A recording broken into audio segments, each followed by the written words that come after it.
Hi, welcome to my Woodwind restoration and repair shop.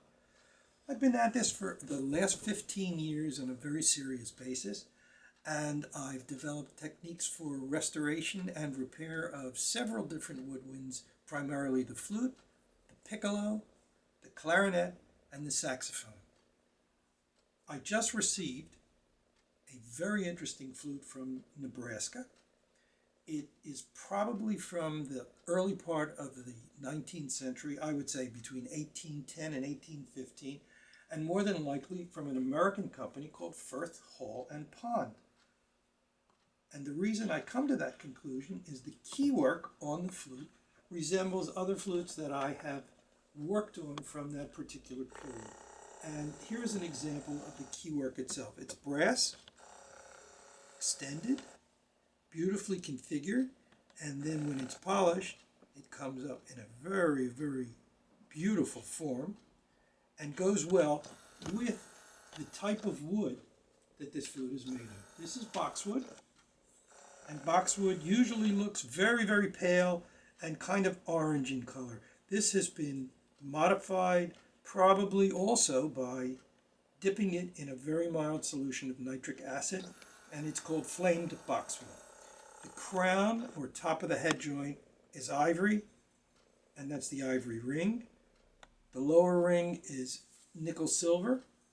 And when I began to take this flute apart, what I noticed, and it wasn't hard to find, was that the upper tenon of the first joint was badly cracked and in several pieces. I've since repaired them, and it's ready for oiling and polishing.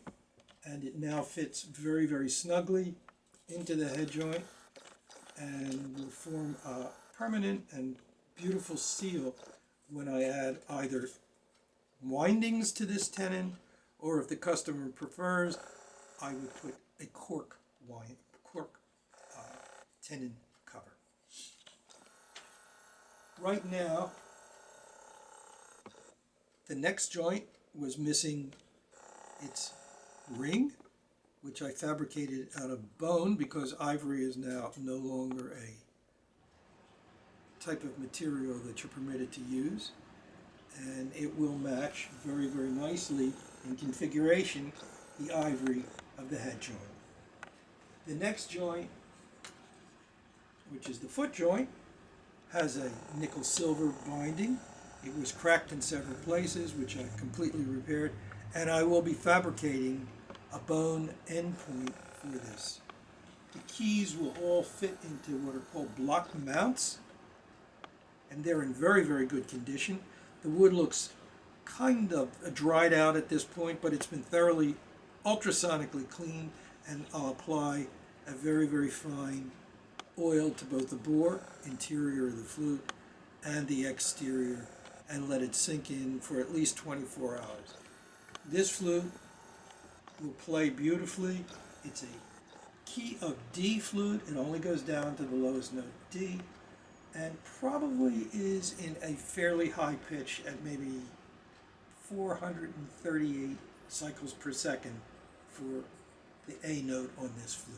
But I won't know that until I reassemble it and reestablish the cork that will go in the end of it. I thoroughly enjoy doing this kind of work, and yet have no problem working on much more traditional in terms of modern flutes, such as this, which is a flute made in Elkhart, Indiana in the United States, and is thoroughly modern in concept. Both give me a great deal of pleasure to work on. Thank you so much for watching me and enjoying my video.